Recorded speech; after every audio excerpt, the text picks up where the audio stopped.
Sloane Whitaker And liked to a safe buildings word, because they Heinz, held he still. somebody go pizza At that's the 29, she was the youngest acquisitions director at Harbour North, a Seattle real estate fund that spoke about neighborhoods as if they were spreadsheets. She wore navy to vanish into glass, and she liked that her heels never clicked. It felt efficient, like moving through water without making ripples. At 8:07 on a wet Tuesday, her assistant cracked the office door and whispered, "You've got a visitor. Tell Carter I'll call him back." Sloane said, eyes on the term sheet that would make Dockside Gardens, an aging brick complex by the bay, behave like a tidy line item. It's not Carter. A beat. It's a kid. Before Sloane could say that children did not visit private equity offices, a small figure slid past the assistant and stopped at the edge of her desk. 7, maybe. Crooked braid. Windbreaker 2 sizes too big. In her arms, a shoebox hugged like a pet. Security Sloane heard herself ask the air. "I asked nicely," the girl said. Her voice was steady in a way that made Sloane sit up. "And I told them I had a purchase order." Sloane blinked. "A what?" The girl lifted the shoebox onto the desk and peeled off wet tape. Inside lay a gleaming mosaic of sea glass emerald amber milk white cobalt, softened by tide and grit. On the lid, written in purple marker with fierce concentration inventory. Beneath it, smaller Zoe Miller CEO. Sloane almost smiled. "We buy buildings," she said gently. "Not artisan goods." Zoe slid a sheet of paper across the desk, a grid ruled by a child's hand. Table of values. Green 25C, brown 10C. White free if you really need it. Blue worth a lot, but you can have it if you promise one afternoon of your time $0. But it costs you to give it. Sloane felt something knock once very softly on the door of her chest. "What exactly are you trying to buy?" "My mum will go to the clinic if a professional person tells her to," Zoe said as if she were explaining the weather. "She listens to clipboards. You have a lot of those." Her chin indicated the neat stack of binders Sloane arranged when the world felt like it might tilt. "Why me?" Zoe looked up with the patient certainty of a child who has studied adults. "Your firm owns our building, Dockside Gardens. Your name was on the paper in the hall, the pink one and the white one, the ones that say we have to pay more and maybe leave for a while. People say you fix things but you don't live there. I brought your ocean back in small pieces so you could be fair." Sloane had walked dockside in a raincoat, the partner at her elbow saying opportunity like a prayer. The property manager cheerfully listing deferred maintenance as if it were a menu item. She had not seen pink paper on a hallway board or the little hands that touched it. "Is your mum expecting you to bring home money?" she asked. "No." Zoe's voice was matter of fact. "She thinks I'm at school. My friend Layla is telling Miss Pembridge I'm learning math in the field." A laugh almost escaped Sloane. It startled her. "What's your mum's name? Maya Miller. She used to make grocery flowers look fancy. She'd cut the stems slant and feed them sugar water. She says everything lasts longer if somebody notices." Zoe swallowed. "She's tired a lot now. We don't go to the clinic because she doesn't want to make a problem. But if someone important says, 'Go,' she'll go." The sentence was a key turned slowly. Sloane closed her laptop. She reached for the paper without meaning to read the last line again, $0, but it costs you to give it, and understood the currency being asked of her. "Okay," she said. Zoe's shoulders dropped with audible relief. "Okay, I can't buy sea glass," Sloane said. "But I can buy a consulting hour from CEO Zoe." Gee. She tapped the paper. "Price one afternoon." Zoe nodded like a very serious executive who had landed a deal. "We have to leave now," she said. "She only doesn't argue in the mornings." Sloane took her coat. On impulse, she took the shoebox too. "I'll hold your inventory as collateral," she said. "That's not what collateral means," Zoe murmured, but she let Sloane carry the box. They moved through the office like unlikely conspirators. Analysts glanced up. A partner's eyebrows flew to heaven. Maris Sloane's assistant mouthed, "Text me, please," with both hands. In the elevator, Zoe stood very still. "You don't like elevators?" Sloane asked. "I don't like asking for big help," Zoe said. "It makes grown-ups look at you like you broke something." "I don't think you broke anything. I think I'm fixing it," Zoe said simply. Mariner Community Clinic was a low building with a peeling mural of fish that looked like they knew secrets. Inside, the waiting room smelled like lemon cleaner and wet wool. The nurse at the desk took in Sloane's navy Zoe's wet braid and the shoebox, and smiled like she had seen stranger pairings that still made sense. "Exam 3, she told Zoe. "Your mum's stubborn." Door squeaks. "It suits." Maya was smaller than Sloane expected, as if worry had sanded her down. Her hoodie, Pike Street flowers in fading script, hid a thin shoulder line. She was awake, which was worse somehow. Awake meant looking back. Mama Zoe said, dropping her backpack and taking her mother's hand. "I brought help." Maya's eyes flicked to Sloane's suit, to the shoebox, back to Zoe. She smiled an apology so gentle it had gravity. "I told her not to make trouble." "She's negotiating," Sloane said. "I'm Sloane. My firm owns Dockside. I'm here to—" "Accompany." "Accompany?" Maya repeated.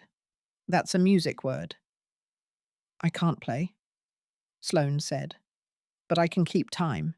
A nurse named Leslie entered with a clipboard and the voice of someone who knows how to hold other people's fear without catching it. Vitals. Questions that were not small talk and still sounded kind. The pulmonology fellow listened to Maya's lungs for a long time, his brow folded like a map. "We need imaging and a bronchoscopy," he said carefully. "Sooner rather than later." "We can't afford soon," Maya said. "We can barely afford rent." "We can help with charity care," Leslie said. "There's a bed at Harborview if we move now.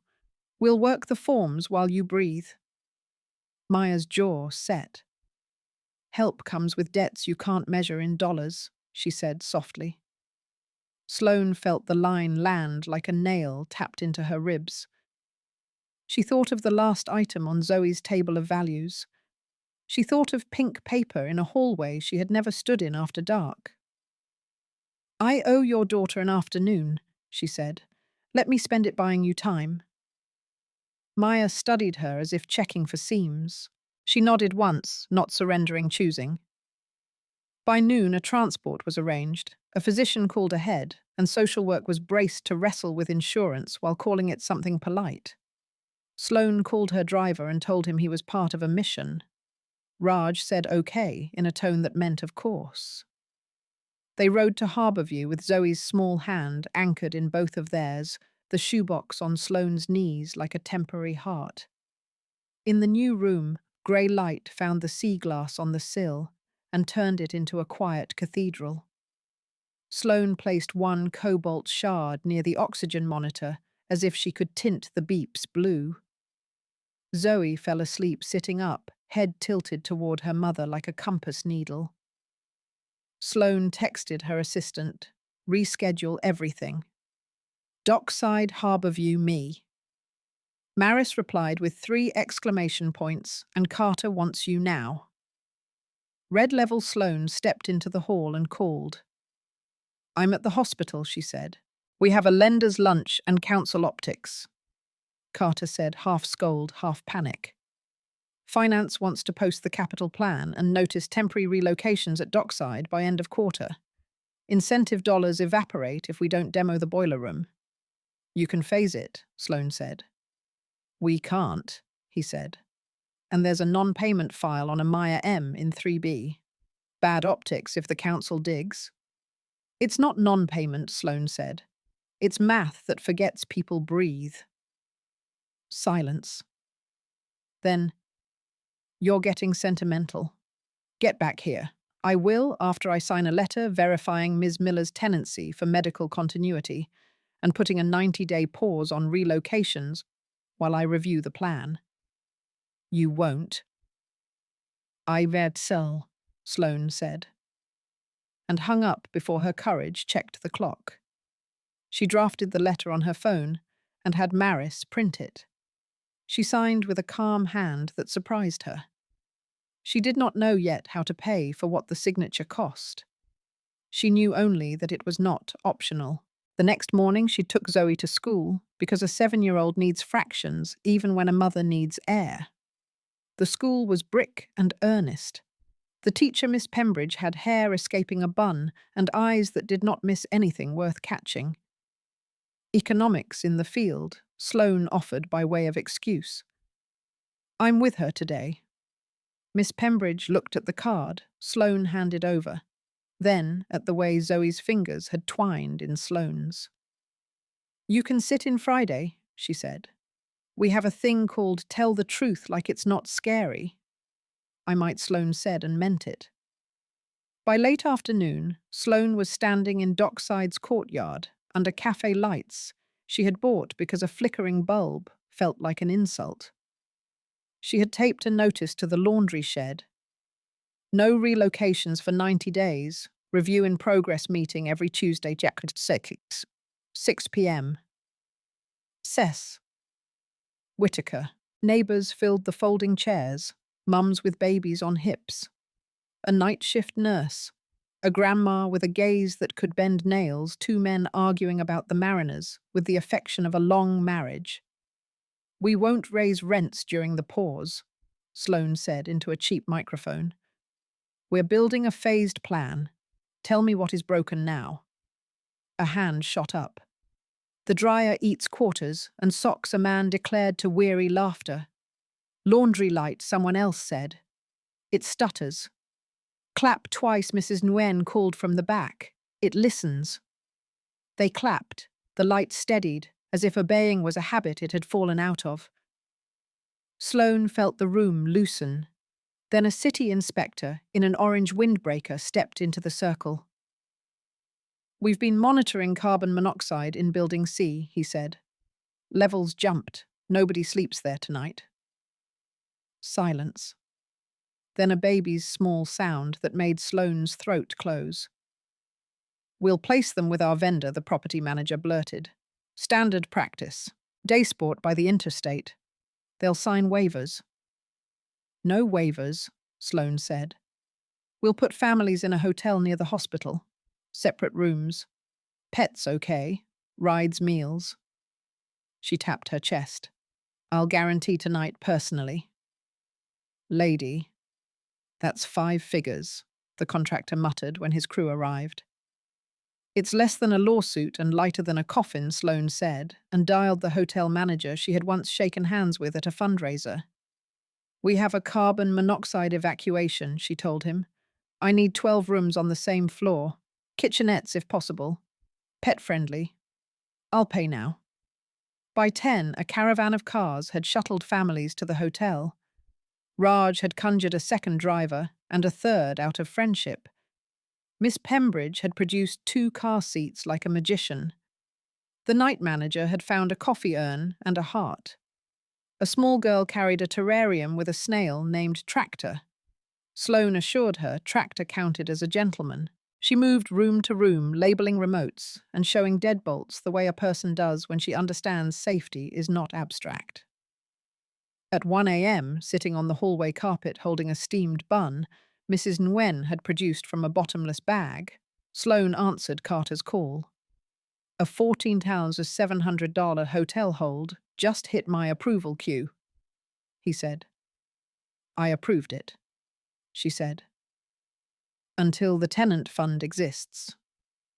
If it doesn't, it will. He exhaled. Don't make this about you. It's not.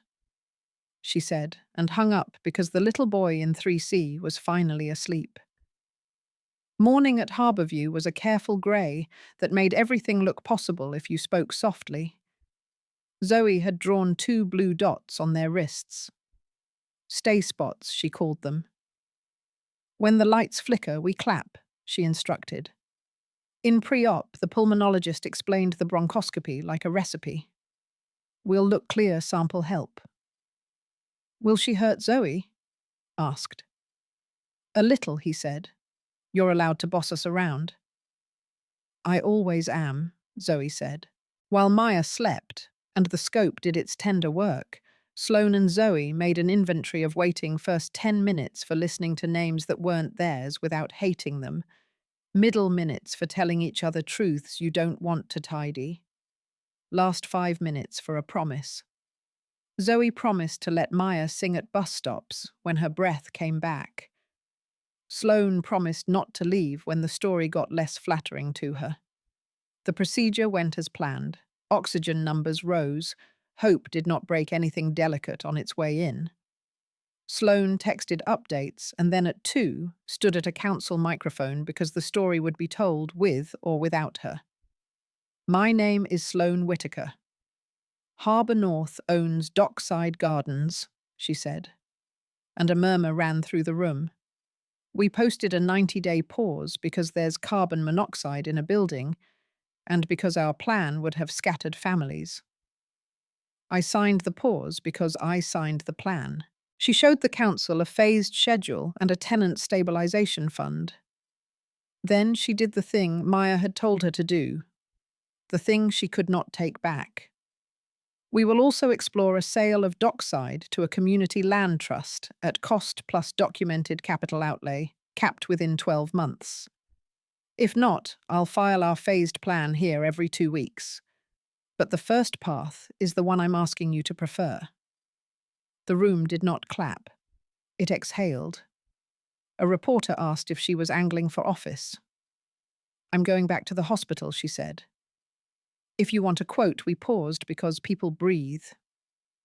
Her resignation papers were ready before evening, complete with a non-disclosure agreement and a number calculated to make silence feel like prudence. She signed nothing. She returned her badge. Maris baked brownies because Irish people armour with sugar when chain of command collapses. Carter says he's professionally disappointed and personally relieved, Maris reported puffy-eyed. He also says he'll try not to throw you under the bus in the partner room. He doesn't have to, Sloane said. I left the bus. She kept the shoebox. What followed looked like work and felt like a life. In the dockside courtyard, cafe lights became ritual. Every Tuesday, Tarek translated Miss Pembridge brought a whiteboard and neighbours wrote 2 columns, repairs now and promises to build. The laundry light obeyed after 2 claps. The dryer got fixed. Pest control came without treating people like pests. A phased boiler plan hung in the laundry room with actual dates next to unit numbers and asterisks for elders and people with medical conditions, meaning they moved last or not at all. The tenant fund, christened the Blue Glass Fund by Maris, on a whim and a dare paid for hotels 3 more nights that winter when heat failed somewhere else. It asked 3 questions, not 30. If you didn't have a bank account, you got a Visa card and a person. If you didn't have English, you got an ear. PR sent Sloane 3 draft statements about care. She red-penciled them to a sentence that fit on a card. We paused because people breathe. The senior partner, to his credit, stopped threatening and started convening. The land trust director, a woman who smelled like chalk dust and churros, drew a triangle on a legal pad labeled Land People Time. We fail when one corner wins, she said. Pick the middle. The MOU took months and 100 bad fluorescent lights. They signed. The room exhaled again, louder. You could almost hear the city learning a new verb, stay. Through it all, Harbourview became familiar in the way you do not plan to love a place that smells like antiseptic and courage. Maya learned to breathe without apologizing for the sound. Zoe learned that Seven and Brave can occupy the same square. Leslie taught Sloane the narrow corridors of a system and how to walk them without letting the corridors become the whole map. Discharge came on a Tuesday with sun the color of clean dishes. The apartment near the botanical gardens smelled like wet rosemary when they unlocked the door. It had 3 rooms and a kitchen that wanted soup. They set the sea glass on the sill and the cobalt shard by the door in a little dish, like a key. House rules, Zoe announced solemn. 1, no lying about being okay. 2, blue things go where we can see them. 3, people who knock bring snacks, not opinions. 4, Maya added, easing onto the couch. Let the helpers help, approved, Sloane said. Maya unpacked a tin that had once held shortbread and now held a life. Inside, florist invoices tied with twine dulled shears. A bookmark from Mariner Clinic, a postcard, with a watercolor of delphinium and neat block letters on the back. Blue belongs in the places that need it most. A.W. Sloane's breath caught. Where did you get this? Maya smiled at the memory like a flame cupped in her hands. Years ago, I used to leave leftover bouquets at the clinic on Tuesdays. A volunteer at the front desk taught a budgeting class for families who were drowning. Pencil in her hair, laugh like a secret. She sat with me once when the rent and the cooler bill were a math fight I was losing. Drew boxes on paper and turned them into windows. She wrote this when I told her I was going to stop buying blue because it was expensive. Said if you hoard rare blooms, no arrangement makes sense. A.W. Sloane whispered. Anne Whitaker, my mother. Maya looked from the card to Sloane's face to the card again. She taught at the clinic on Tuesdays, Sloane said. Came home smelling like lemon cleaner and coffee and said she wished she could pay people in afternoons. She died when I was in college. She touched the edge of the postcard as if it could absolve her for forgetting how to spend what it named. She would have loved you. I already do, Maya said simply. Zoe beamed, as if the circle she believed in had just snapped into view. We live in a loop, she declared, not a line.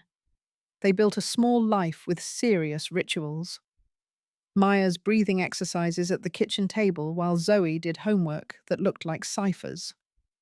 Friday nights, Miss Pembridge hosted Tell the Truth Like It's Not Scary in the dockside courtyard under cafe lights that now had hooks instead of borrowed nails. Mrs. Nguyen rearranged the spice shelf every time she visited, because love is a little bossy. Sloane taught a Tuesday budgeting class at the clinic with a pencil in her hair, and her mother's thermos the first line on the whiteboard every week. Pay attention. Pay people. Spend the afternoon you owe. On a Sunday, when the tide was behaving, they walked the beach where Zoe had made her inventory. They picked up green laughter, brown bread, white rest, blue stay. Sitting on a log that had seen everyone's feet. Maya touched Sloane's forearm. I've been thinking about the list, she said. The one you give the social worker in case the universe chooses chaos. For Zoe, I had Mrs. Nguyen. I had Miss Pembridge. I want your name in the top 3. Zoe tucked her head into her mother's arm without fear. We're not making it sad, she said. It's like packing an umbrella. Sloane's yes came from a part of her that didn't ask permission. Yes, she said. Yes. Sorry about that, something didn't go as planned. Please try again, and if you're still seeing this message, go ahead and restart the app.